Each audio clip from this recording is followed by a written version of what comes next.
Graça e paz, irmãos, bom dia. Nós vamos iniciar nosso culto desta manhã com muita alegria. Vamos pedir que os irmãos abram suas Bíblias no Salmo de número 12. Salmo de número 12.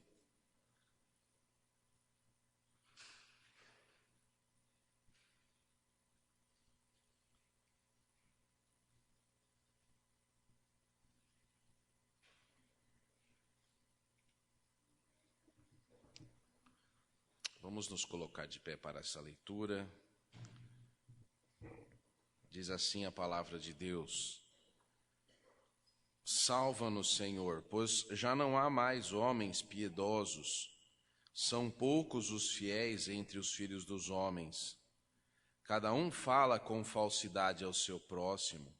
Falam com lábios bajuladores e coração fingido. O Senhor cortará todos os lábios bajuladores e a língua que fala soberbamente.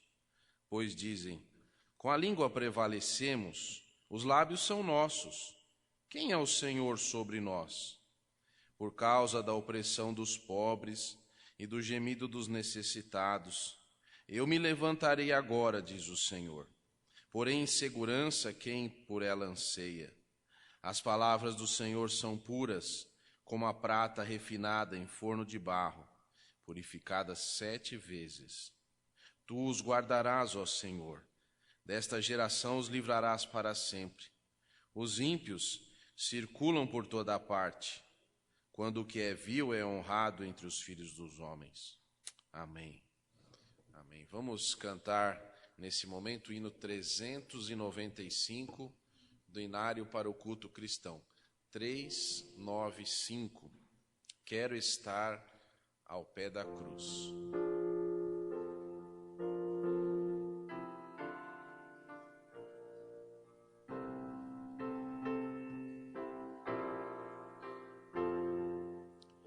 Quero estar ao pé da cruz, de onde rica fonte corre franca, salutar, do Calvário monte.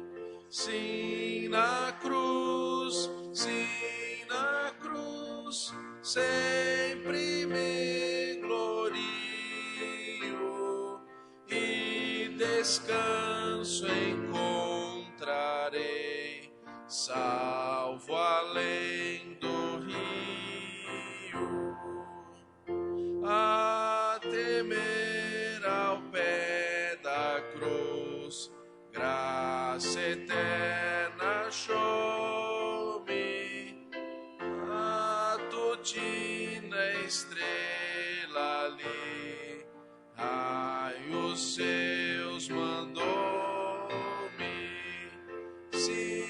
na cruz, sim, na cruz, sempre me glorio e descanso encontrarei, salvo além do rio. Sempre a cruz, Jesus, meu Deus, queiras recordar-me dela sombra, Salvador, queiras abrigar-me. Sim, na cruz, sempre me glorio, em teu descanso encontrarei, salvo além do rio, confiante junto à cruz, sem temor vigio, pois a praia santa irei, salvo além do rio. Sim, na cruz, sempre me glorio e descanso encontrarei, salvo além do rio. Nosso Deus e nosso Pai, nesta manhã estamos aqui reunidos para louvarmos o Teu nome, para que a Tua palavra possa encontrar morada em nossos corações, para que a Tua palavra, que é refinada 7 vezes, ela possa, Senhor, trazer a nós um caminho seguro de andar. Fica com cada um de nós, Senhor, nesta manhã, e fica também com toda a Tua igreja, para que possamos sempre nos lembrar de que só o Senhor é Deus e só temos salvação através de Cristo Jesus. Abençoa-nos nesta manhã e neste dia, em nome de Jesus. Amém e amém. Você pode assentar-se, Deus abençoe.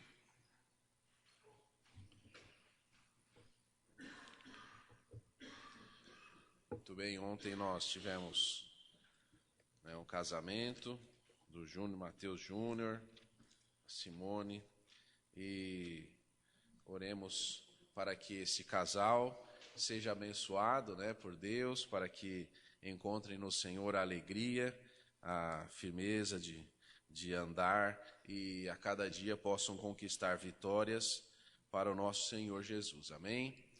Muito bem.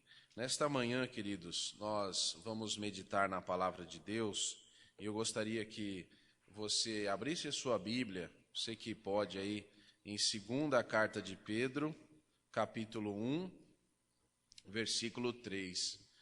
Vamos fazer uma meditação baseada nesse texto e esperamos que possamos crescer na graça e no conhecimento de Deus nesta manhã. 2 Pedro, 2ª carta do apóstolo Pedro, capítulo 1, versículo 3. Está escrito assim: o seu divino poder nos deu tudo o que diz respeito à vida e à piedade, pelo conhecimento daquele que nos chamou por sua glória e virtude. Vou repetir. O seu divino poder nos deu tudo o que diz respeito à vida e à piedade, pelo conhecimento daquele que nos chamou por sua glória e virtude. Amém. Irmãos, eu tenho uma preocupação muito grande e essa preocupação tem aumentado, infelizmente, a cada dia. Tenho conversado com muitas pessoas que professam ser cristãs, ser evangélicas, ser seguidoras de Jesus, E existe um princípio que norteia a nossa vida. Nós, hoje, temos um mundo cheio de opiniões. As pessoas têm opinião sobre as coisas. As pessoas, você pergunta, o que você pensa sobre isso? Ela fala, eu penso tal coisa, e enfim, né? E principalmente pelo fato de eu estar ficando, acho que mais velho, não sei, já começo a olhar para trás com uma certa, assim, um certo olhar diferente. E eu tenho percebido que existe pouca procura pela resposta às questões na palavra de Deus. As pessoas têm opiniões. Eu penso que é assim. E existe um conceito básico que nós não podemos perder de vista jamais. Não é justificável que nós não saibamos esse conceito. Muitas pessoas podem até não segui-lo, que não é correto, mas não sabê-lo não pode acontecer. Por isso, desde pequenos, estou vendo algumas crianças aqui. Por isso, crianças, desde pequenos, se vocês aprenderem esse conceito, sigam-no. E é esse conceito, esse princípio que eu gostaria que nós sempre nos lembrássemos e atentássemos. Nós que somos seguidores de Jesus Cristo, nos baseamos não nas nossas opiniões, nós nos baseamos na palavra de Deus. Esse é um conceito que não pode ser esquecido.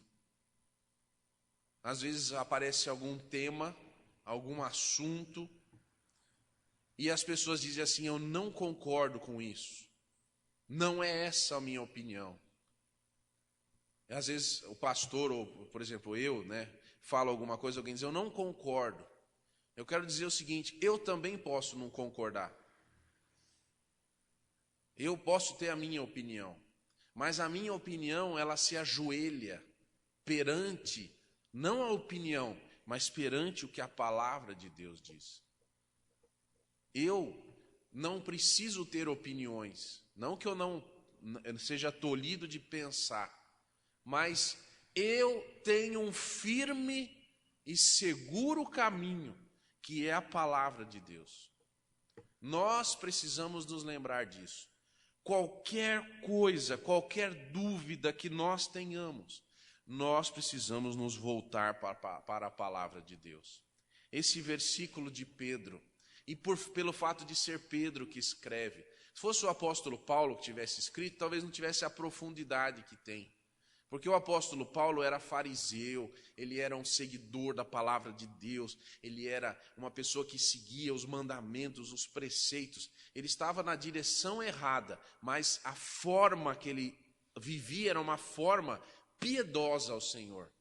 Mas o apóstolo Pedro, ele era um pescador, ele era uma pessoa que não tinha o conhecimento necessário. E agora, por estar com Cristo, ele foi aprendendo, e a sua personalidade, a sua maneira de viver, o seu interior foi sendo mudado pela pessoa de Jesus Cristo, pela palavra viva, por aquele que é a expressão máxima do amor de Deus. E agora ele escreve esse versículo, o seu divino poder nos deu tudo o que diz respeito à vida e a piedade. Tudo o que diz respeito à vida, tudo que diz respeito a conhecer o outro, a olhar para o outro como alguém que é importante. E aqui piedade, eu gostaria de colocar a palavra relacionamento, para que nós tenhamos uma apropriação desse texto na nossa vida. Tudo que diz respeito a vida e seus relacionamentos, foi a palavra de Deus que deu. Ela norteia, ela mostra como nós devemos viver, que isso significa algo em relação a mim mesmo, porque eu fui no dicionário ver o que significa a palavra vida, e vou dizer algumas algumas possibilidades. Quero dizer que esse dicionário, ele se chama Priberran, é um dicionário português que pode ser acessado inclusive pela internet. Eu aprecio muito. Nesse dicionário Priberran, ele está definindo a palavra vida como o período de tempo que decorre desde o nascimento até a morte dos seres. Então, se eu aplicar esse conceito ao texto, estou dizendo tudo que diz respeito à minha existência, ao período desde o dia que eu nasci até o dia que eu vou morrer. Tudo está norteado pela palavra de Deus. Outro conceito, o modo de viver. Então, agora, um outro conceito de vida não é a existência, mas é o caminho que eu escolho para essa existência. O que é que eu vou fazer enquanto estiver vivo? Isso também pode ser dito como vida. Como é que eu vou viver? Como é que eu vou agir? Aonde eu vou encontrar as regras para a minha vida? Aonde é que eu vou definir? Eu vou fazer assim ou assim? O que é melhor para mim? Aqui na Bíblia nós encontramos. Um outro conceito, comportamento. Comportamento é estar dentro de, é caber, é se moldar ao que é, a que princípios eu vou escolher. E a Bíblia também apresenta. Um outro conceito também é a ocupação, a profissão, a carreira. Muito me admira algumas pessoas que dizem, eu sou crente. E aí a gente pergunta, o que é que você faz? Eu trabalho num bar. Puxa, mas você trabalha num bar? Isso quer dizer que você vai ter que vender bebidas alcoólicas? A profissão que arrumaram, porque eu pude fazer, não é? Eu não tinha escolha, foi o que apareceu para mim. Mas nesse livro nós vemos uma situação de que existem algumas profissões que precisam ser deixadas para que se outras mais coerentes com aquilo que a palavra de Deus espera de uma pessoa seja feito. Agora, existe outro conceito de vida que é o fundamento, a essência, a causa, ou a origem. Isso é vida. E quando se chama de vida, nós estamos dizendo também a respeito de onde está a nossa vida, baseada em que está a nossa vida, em que fundamento eu estou usando para viver. É na palavra de Deus. Mas existe um outro conceito. Nesse conceito de piedoso, que eu troquei pela palavra relacionamento. Porque piedade é enxergar o outro. Piedade é ver o que o outro precisa. É ter um sentimento de inclusão pelo outro. E é a Bíblia que apresenta como nós devemos agir na nossa piedade ou no nosso relacionamento com os outros.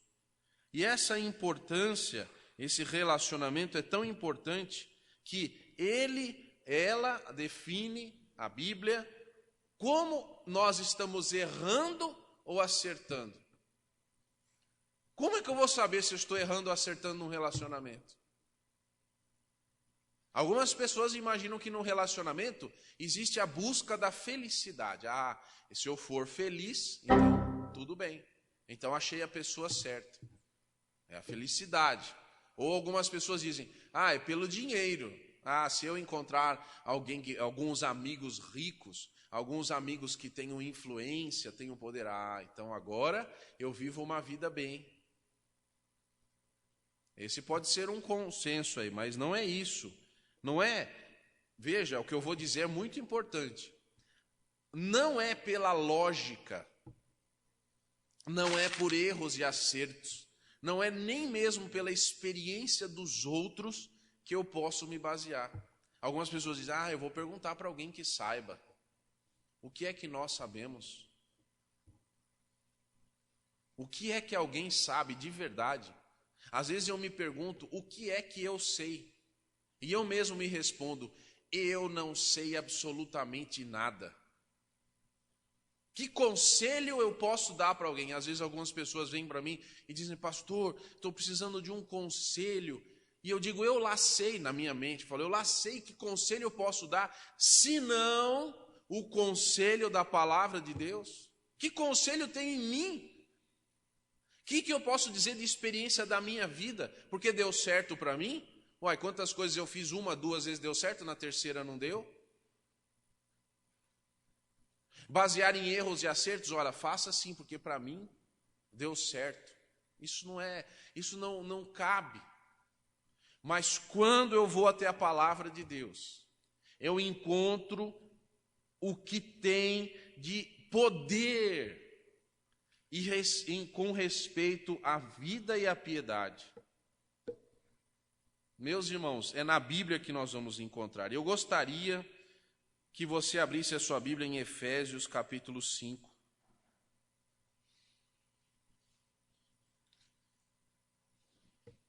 Efésios capítulo 5. Esse texto, ele vai trazer, eu vou apenas dizer assim, todo o livro de Efésios, mas como não dá para pregar tudo nessa manhã, da Bíblia toda, vamos ficar com Efésios capítulo 5 por alguns instantes. E eu gostaria que você lesse aí comigo. Sede, pois, imitadores de Deus como filhos amados. Agora encontrei um padrão. Agora encontrei alguma coisa que eu posso saber que está correto. A quem eu devo imitar? A Lady Gaga? A quem eu devo imitar? A presidenta da República? O ministro do Supremo? A quem eu devo imitar? O meu vizinho? O que eu devo fazer? Eu não sei. A Bíblia me responde: imite nada mais, nada menos do que Deus. Mas isso é muito. Mas como eu posso fazer isso? A Bíblia está dizendo assim para cada um de nós: se você quer imitar alguém, se você quer ter razão na vida, ter algum caminho seguro, imite a Deus. Não se perca por nenhuma outra coisa. Pense, como é que Deus faz isso? Como Deus fez isso? Como Deus agiu nessa situação? Então, você tem um caminho seguro. Isso é simplesmente maravilhoso. Porque nós não podemos nos basear em absolutamente nada menos do que imitar a Deus. Agora nós temos um modelo perfeito de existência de vida. Você quer se vingar de alguém, quer fazer o mal? Deus faria isso? Não, Deus não faria isso. Deus amaria essa pessoa. Deus amou as pessoas, deu seu filho por elas. Eu não posso agir assim, com vingança. Porque Deus não faria isso. Mas alguém fez alguma coisa errada. Deus não deixa impune. Da mesma forma que uma pessoa, ela deve ser amada, ela deve ser também disciplinada. Não é assim que Deus faz? Não, nós não temos um padrão maravilhoso. Por isso, a Bíblia nos apresenta como fazer. Andai, versículo 2, andai em amor, como também Cristo vos amou e se entregou a si mesmo por vós, em oferta e sacrifício a Deus em cheiro suave. Então eu tenho um padrão de conduta baseado e firmado na pessoa de Jesus Cristo, porque alguém poderia dizer, mas imitar a Deus eu não sei como é, eu nunca vi a Deus, eu não sei como Deus faz, eu não entendo, Deus está além da minha expectativa. Então no versículo 2 a Bíblia apresenta, você deve andar imitando a Deus, e para fazer isso, porque é a sua segunda pergunta, imite a Jesus Cristo, faça como Cristo fez. Mas aí você vai perguntar, como foi que Cristo fez? Eu não sei. O que exatamente ele fez? Ele andou em amor. Mas até onde ele andou em amor? Até dar a sua vida pela igreja. Aonde eu, como crente, devo andar? Se eu devo imitar a Deus, que é possível em Cristo, então eu devo dar a minha vida pela igreja. Interessante, já que é para imitar, então, a Bíblia está dizendo aqui, como foi que Cristo fez? E ele fez isso em cheiro suave, não com raiva, não com mágoa, não com rancor, não vendo, mas não vale a pena, Senhor, porque todo mundo não faz, o ser humano, e todo mundo é pecador, e todo mundo não lembra de ti. Não. Em amor, vencendo todas as dificuldades. Mas aí vem o versículo 3. Mas a prostituição e toda sorte de impureza ou cobiça, nem ainda se nomeia entre nós, como convém a santos. Então alguém pode dizer assim, eu posso, andar em amor, e aí eu vou amando as pessoas e vou fazer... Não, espera aí. Não.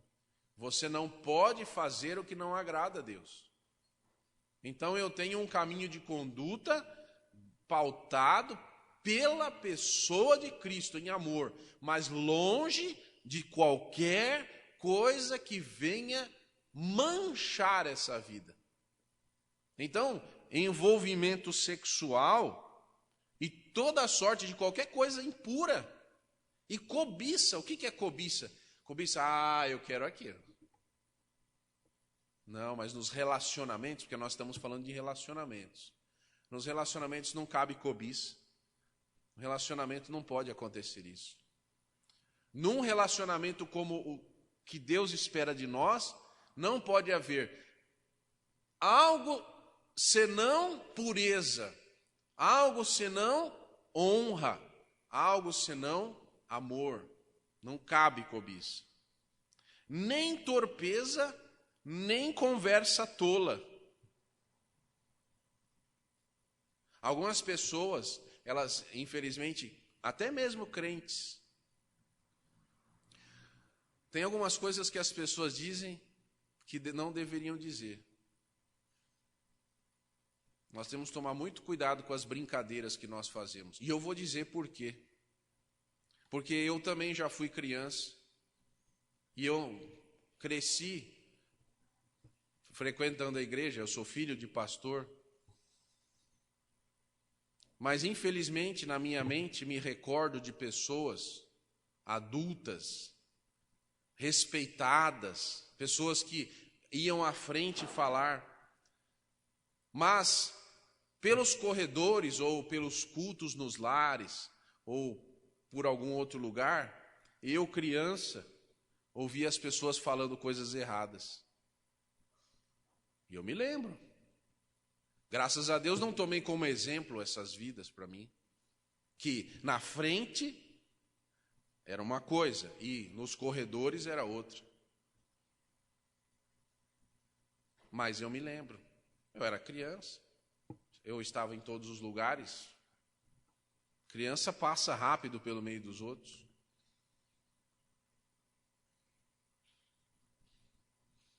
Nós temos que tomar muito cuidado com as brincadeiras que nós fazemos. Não poucas vezes ouvi pessoas falando mal do meu pai. Mas por algum motivo nunca contei para ele. Sabia que meu pai estava acima disso. Nós precisamos tomar cuidado com o que nós falamos. As pessoas estão ouvindo. Nós precisamos refrear a nossa língua. Nossa língua precisa ser pura, nosso coração precisa ser puro, porque a língua fala do que o coração está cheio. Então, o que é que eu passo o meu tempo pensando? Nem chocarrices, coisinhas tolas, coisinhas que não levam a lugar nenhum. Não preciso fazer isso, porque aqui eu estou falando de relacionamentos. Que tipo de relacionamento a Bíblia pede que eu tenha? Por isso, aonde você gasta seu tempo? Com o que nós gastamos o nosso tempo? Não convém, mas ações de graças. Uma coisa importante, meus irmãos, não se esqueçam disso. Nós não devemos nos esquecer que nós temos que temer a Deus. Deus nos ama sim. Deus é maravilhoso, mas Deus precisa ser respeitado e temido. Nunca, jamais brinque com coisas sérias. Não brinque com Deus. O ame. Não brinque. E também não brinque com as pessoas. Não brinque com as pessoas, elas são seres humanos. Elas têm sentimentos. Não deprecie as pessoas, não fale mal. Não faça isso. Viva uma vida agradecendo a Deus. Você acordou hoje, graças a Deus. Você tem um irmão para dar bom dia, graças a Deus. Tem gente que se perde, tá vendo a roupa, tá vendo, olha como o cabelo, olha como o sapato. Não faça isso. Você não sabe da história da pessoa, não sabe o que aconteceu, não sabe por onde ela teve que vir. Nós não sabemos nada. Então agradeça a Deus. Se você tem que ter uma vida, tenha uma vida de ação, de graças, de louvor. Senhor, muito obrigado pelo dia que o Senhor me dá. Muito obrigado. Eu respeito o que o Senhor faz, Pai. Eu respeito as pessoas que o Senhor coloca ao meu redor. Isso é muito importante. Pois bem, sabeis isso, nenhum devasso. Outro dia estava andando na rua, vi um caminhão passando, cerveja devassa. Muito bem. Nenhum devasso, nenhum impuro. Pureza é uma coisa difícil da gente ter fora de Jesus, para não dizer impossível. Nenhum avarento. O que é avarento, senão a pessoa que não confia que Deus pode dar mais? Muito interessante isso. O fôlego da vida Deus nos dá. As ideias que vêm na nossa mente é Deus que dá. Nosso pensamento, tudo que nós temos, nós somos, vem de Deus. E nós não queremos que isso que vem de Deus e flui através de nós seja abençoador nos relacionamentos com os outros. Algumas pessoas têm dons, têm habilidades, podem fazer mais. E lembre-se, nós estamos falando da igreja. O texto é sobre igreja. Nós podemos fazer mais, e às vezes nós recolhemos a nossa mão. Eu não vou fazer não, isso não é problema meu. Avarentos, o qual é idólatra, idólatra de si mesmo e das suas coisas. Se esqueceu que tudo vem do Pai.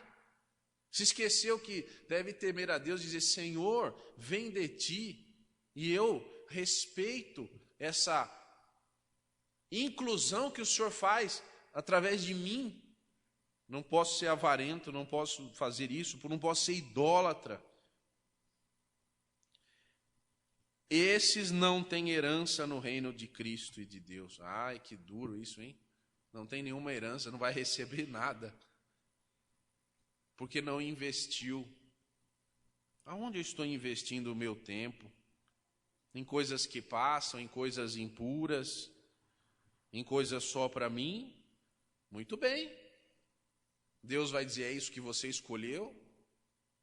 Interessante o dia do julgamento. Não sei se você já imaginou, mas um dia você vai estar de pé diante do trono de Deus, eu também. Nós vamos estar lá.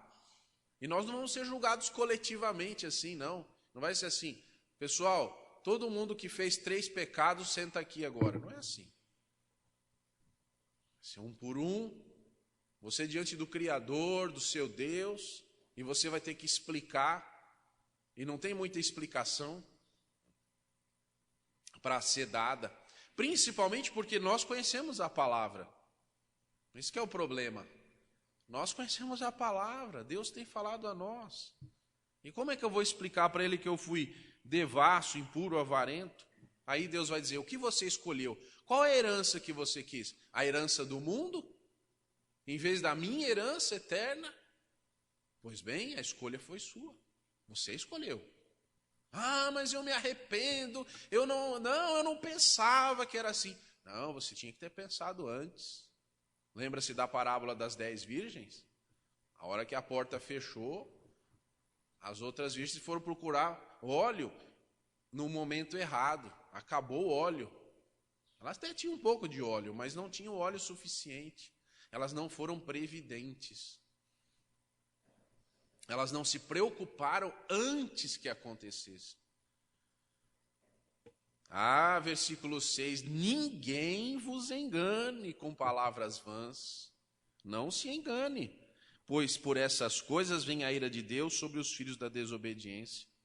Meus irmãos, como eu disse no começo, não é a minha opinião, não precisa ser a minha opinião, e não deve ser a minha opinião. A minha opinião simplesmente não interessa.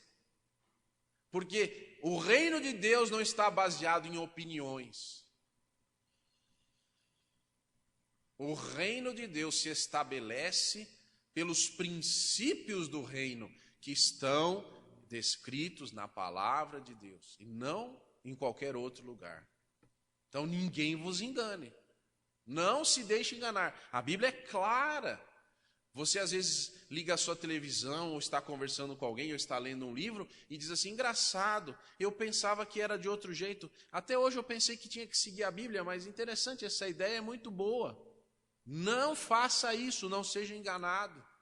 É na palavra de Deus que você vai encontrar aquilo que você precisa, não em outro lugar. Ninguém é proibido de ler livros, de conversar. Você vive, mas você tem no seu coração a firmeza da palavra. Versículo 7. Portanto, não sejais participantes. Aqui é fazer sociedade. Não faça isso. Não pense, mas todo mundo está fazendo. Olha, eu já falei com 10 pessoas, eu fiz uma pesquisa. E já falei com 10 pessoas, e eu descobri que estou errado, porque eu antes seguia a palavra de Deus, mas agora não. Agora eu fiz uma pesquisa, eu procurei me informar a respeito do assunto, e agora eu penso diferente. Não seja participante com essas pessoas. Seja seletivo nas suas amizades, nos conceitos. Se você vai se relacionar com alguém, que seja para influenciar, não para ser influenciado. Mantenha-se firme na palavra. Algumas pessoas, elas têm deixado a igreja, seguido outros caminhos. Caminho de outras filosofias vãs de vida. Porque são bonitas, porque fazem mais sentido. A palavra de Deus não precisa fazer nenhum sentido, mas ela é certa. Porque não é pelo sentido que nós cremos, é pela fé. Pois outrora erais trevas, mas agora sois luz no mundo. Andai como filhos da luz. Meus irmãos, uma coisa terrível. O mundo espera de nós mais do que nós mesmos fazemos.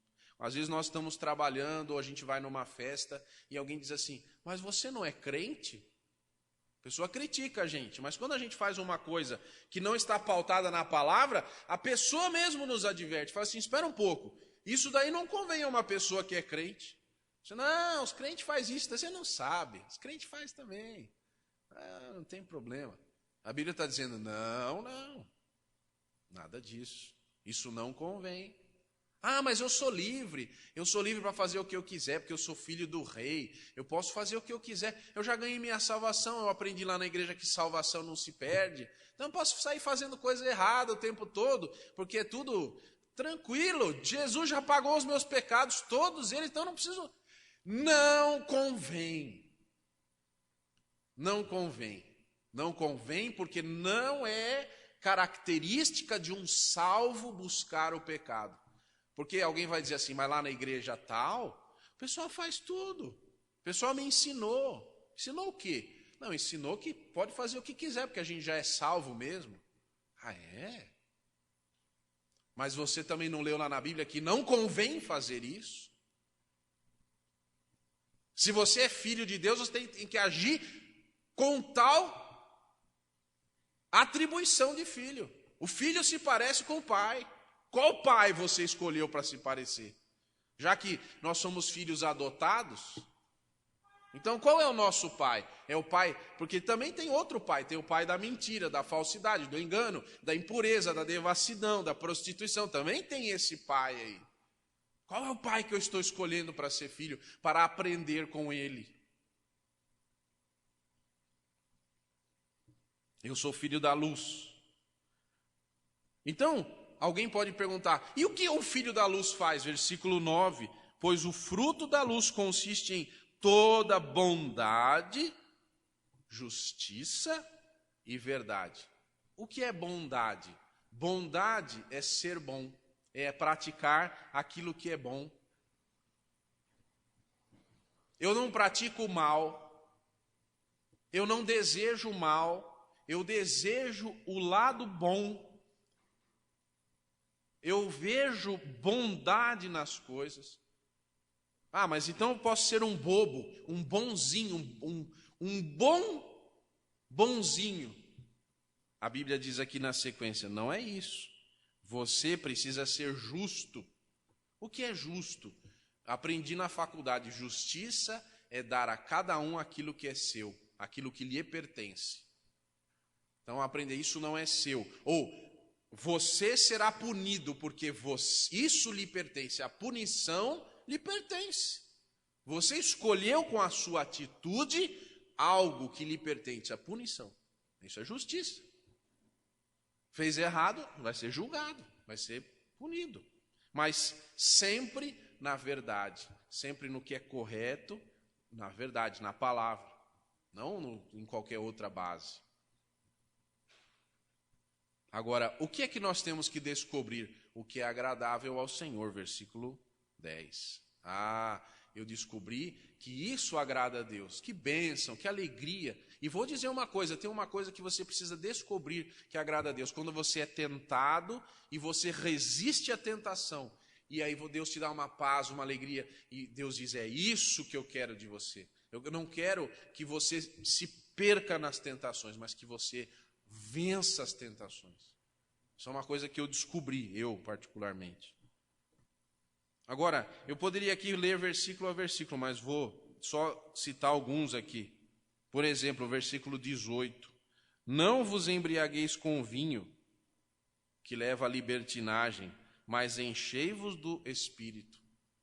Pastor, pode beber? Né? Porque é pergunta, né?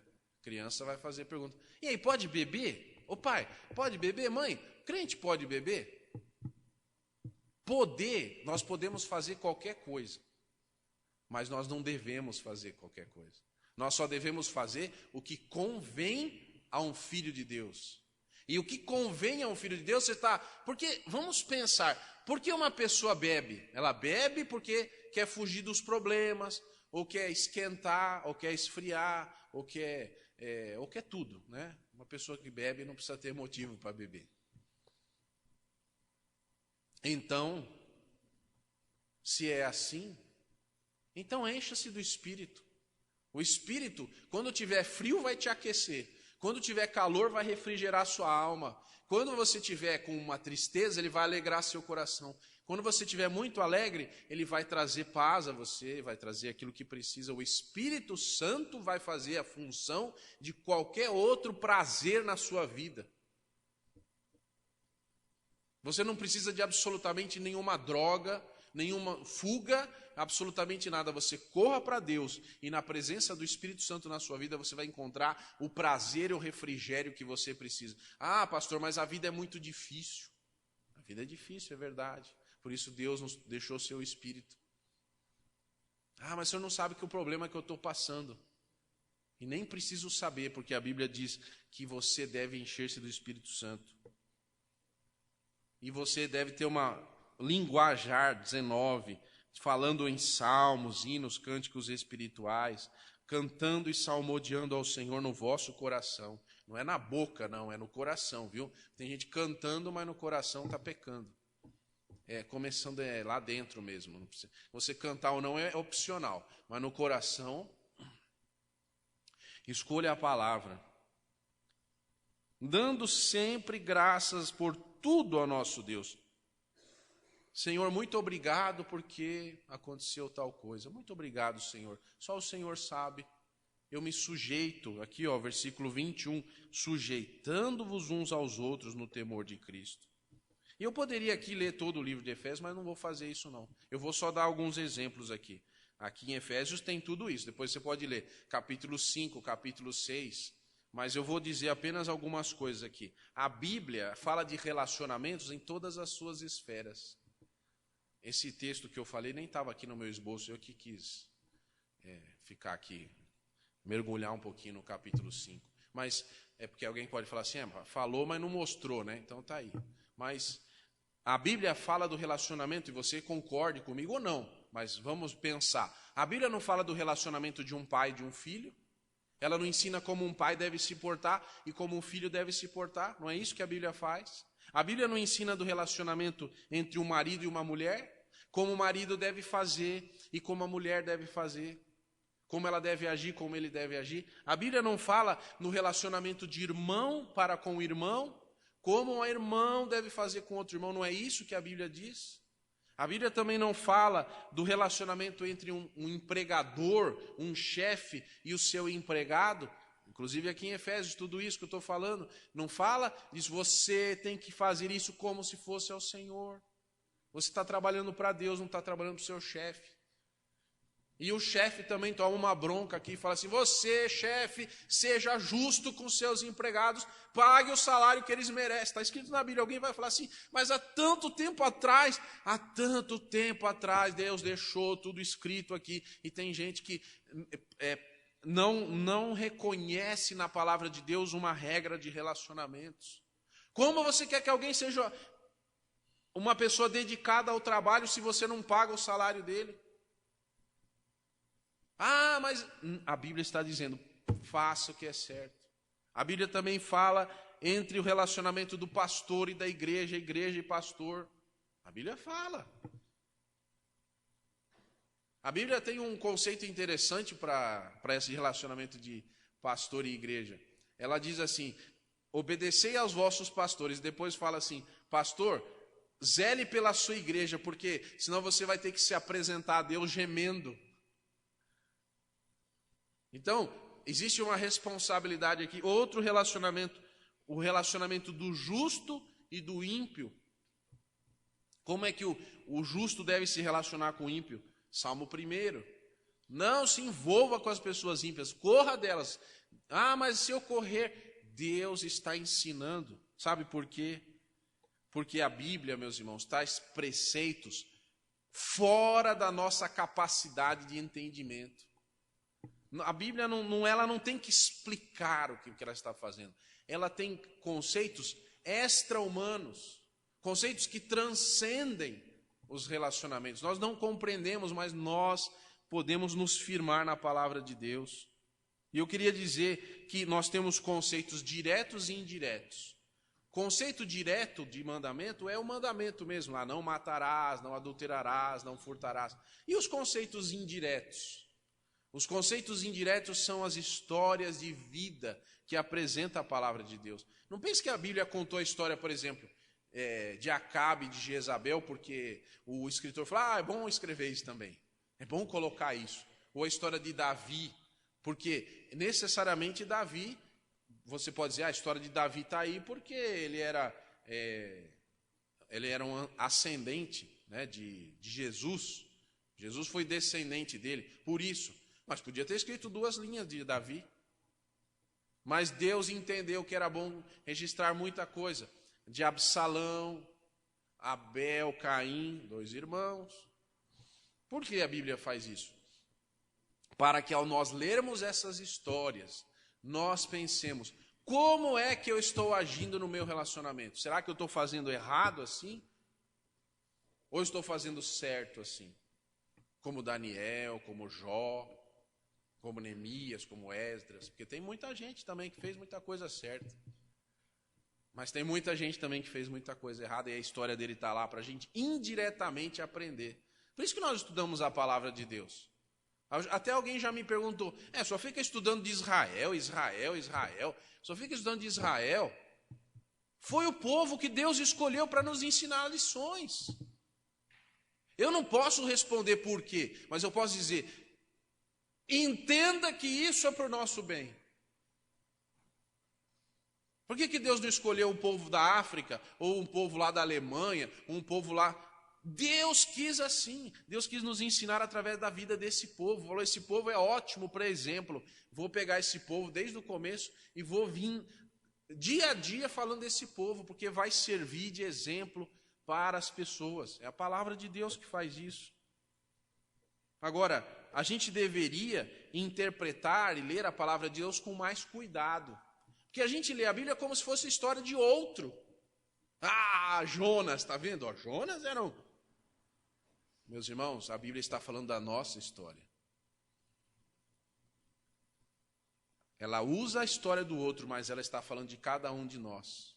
Está falando dos nossos defeitos, dos nossos acertos. A palavra de Deus foi escrita para cada um de nós. Ela não pode ser desprezada. Ela não pode ser lida levianamente. Ela não pode ser levada em conta como segunda maior fonte ou como uma das maneiras de se viver. Não, aqui nós temos um porto seguro para a nossa vida e para nosso relacionamento. Nós precisamos nos focalizar no que a palavra diz. É como se eu me transportasse para aquele personagem bíblico e dissesse, e eu, o que faria? Ou o que eu fiz quando eu passei por essa situação? Muitas vezes nós estamos agindo muito pior do que o povo de Israel. E nós zombamos do povo de Israel. A nossa vida está muito pior e nós estamos lendo a Bíblia como fonte de conhecimento. A Bíblia é fonte de prática para a vida. Não é só conhecer, é praticar. É agir de forma que nós agrademos a Deus. Nós não podemos fazer isso. Por isso, eu gostaria que você voltasse de novo lá para 1 Pedro. Eu quero, aliás, 1 Pedro não, 2 Pedro. 2 Pedro 1:3. Vou ler outra vez, apenas quis exemplificar lá em Efésios, mas o texto é esse aqui. O seu divino poder nos deu tudo o que diz respeito à vida e à piedade. Mas termina aqui com uma informação importante. Pelo conhecimento daquele que nos chamou por sua glória e virtude. Nós, meus irmãos, não conseguimos compreender a palavra de Deus corretamente, como seres humanos mortais, sem que Cristo habite os nossos corações. É por causa dele que nós temos o conhecimento de Deus. Não é sem Cristo, é por causa desse. E é bonito Pedro dizendo isso, porque Pedro, ele deve ter olhado para a história dele, visto o que Jesus foi fazendo na vida dele, e ele chega nessa altura da vida, vamos dizer assim, já um homem aqui velho, porque as crianças não sabem, mas um dia elas vão envelhecer também. Elas não têm essa noção ainda. Mas ele olha para trás e diz assim, Senhor, graças eu te dou, Pai, porque por um modo misterioso, o Senhor se encontrou comigo naquela praia. O Senhor chamou para eu ser o seu discípulo e eu não entendi absolutamente nada, eu só sabia pescar e mal sabia pescar. Mas o Senhor mudou a minha história, porque o Senhor me chamou, o Senhor me pediu, vem e segue-me, eu fui atrás de ti, eu andei contigo, eu fui cometendo erros e acertos, mas o Senhor foi refinando a minha vida, o Senhor foi mudando, e eu fui ficando com o Senhor, e às vezes eu cometia uma coisa errada ainda, mas eu continuava com o Senhor. E um dia, que foi o dia mais importante da vida de Pedro, O dia mais importante da vida de Pedro não foi o dia que Jesus chamou. Não foi o dia que Jesus falou, vem e segue-me. Isso não foi o dia mais importante. O dia mais importante da vida de Pedro foi quando Jesus olhou nos olhos de Pedro. Quando Pedro foi confrontado com a perfeição de Cristo. Quando ele viu Cristo na cruz, olhando para ele, e ele negando a Jesus, foi pego de surpresa naquele olhar. Às vezes nós estamos vivendo uma vida com Jesus há muitos anos. Nós vamos à igreja, nós sabemos das coisas, nós temos um bom exemplo. Mas existe um dia na nossa vida em que Cristo olha para nós e diz assim: não, Pedro, não é isso que eu quero de você. Não é isso. Pedro, não é isso que eu espero, não é isso que convém a uma pessoa viver me negando, viver longe daquilo que eu espero, numa ilusão de uma certeza. Senhor, eu jamais te negarei. E Jesus dizendo, essa noite, Pedro, você vai me negar 3 vezes. Essa noite. Quantas vezes nós vamos negar Cristo hoje? A minha resposta, espero, nenhuma. Espero que nenhuma. Você conhece aquele homem? Conheço, sim. Posso morrer por ele. Ele deu a vida dele por mim. Eu posso morrer por ele. Eu conheço muito bem. Eu conheço mais a ele do que a mim mesmo. E Pedro chorou amargamente. E naquele dia, naquele choro, foi o dia que mudou a vida de Pedro. Porque ele reconheceu que ele não estava andando com Jesus de verdade. Não estava com o coração andando na mesma direção de Jesus. Ele reconheceu, ele viu que era só de boca, mas não era de coração. Agora, ele passa um difícil momento, porque Jesus morre, existe uma situação ali, e agora, o que eu vou fazer? Mas Jesus ressuscita, e Jesus vai ter uma conversa com Pedro. Pedro, você me ama? Pergunta 3 vezes isso para Pedro. E já que nós estamos falando de relacionamentos, quando Jesus pergunta para Pedro, você me ama? Ele deixa assim uma interessante resposta. Então, apacenta as minhas ovelhas. Pedro, se você me ama, cuide da igreja. Aí você vai falar assim, Pedro foi o primeiro papa, mas Deus está falando para você também. Você me ama? Cuide das minhas ovelhas. Porque nós acreditamos no sacerdócio. Cada um de nós é sacerdote. Cada um de nós que se relaciona com Deus, Deus espera que nós cuidemos das suas ovelhas. Uma ovelha cuidando da outra. Então a pergunta é, eu estou cuidando das ovelhas? Essa é uma pergunta. Aí Pedro, agora um homem já de idade, um homem já experimentado, um homem que já sabe que precisa seguir apenas a Deus, a Jesus, ele diz aqui, o seu divino poder nos deu tudo que diz respeito à vida e piedade, pelo conhecimento daquele que nos chamou por sua glória e virtude. Nos chamou por sua glória e por sua virtude. Meus irmãos, vamos fechar os olhos em oração. Eu gostaria que você orasse comigo. Senhor, eu te agradeço porque a tua palavra, mesmo sem qualquer explicação, ela é a verdade. Eu te agradeço porque eu não preciso basear-me na minha opinião. Eu não preciso procurar em nenhuma outra fonte. O Senhor me coloca diante da tua palavra. E o Senhor dá ali tudo aquilo que eu preciso para a minha vida. Para que eu tenha uma vida boa, uma vida próspera, uma vida agradável, uma vida feliz. E, ó Deus, o Senhor também coloca como devo me relacionar com as pessoas. Dá-nos, Senhor, discernimento através do Teu Espírito. que não seja baseado em notícias de jornal, em revistas, em livros, porque essas coisas não nos levarão à frente, mas na tua palavra. Ó Deus, ensina as crianças desde cedo a reconhecerem a verdade na tua palavra e não se desviarem dela, porque somente ela nos traz e nos apresenta a pessoa de Jesus Cristo, o nosso Salvador. Que Deus nos abençoe e que não desviemos de sua palavra. Em nome de Jesus. Amém. Amém. Que Deus abençoe os irmãos. Que os irmãos tenham um dia maravilhoso na presença de Deus. E que os irmãos possam descansar seguros em Jesus. Amém. Vamos então participar agora, do nosso momento de confraternização, nesta manhã, como sempre fazemos. Que Deus abençoe a todos. Amém.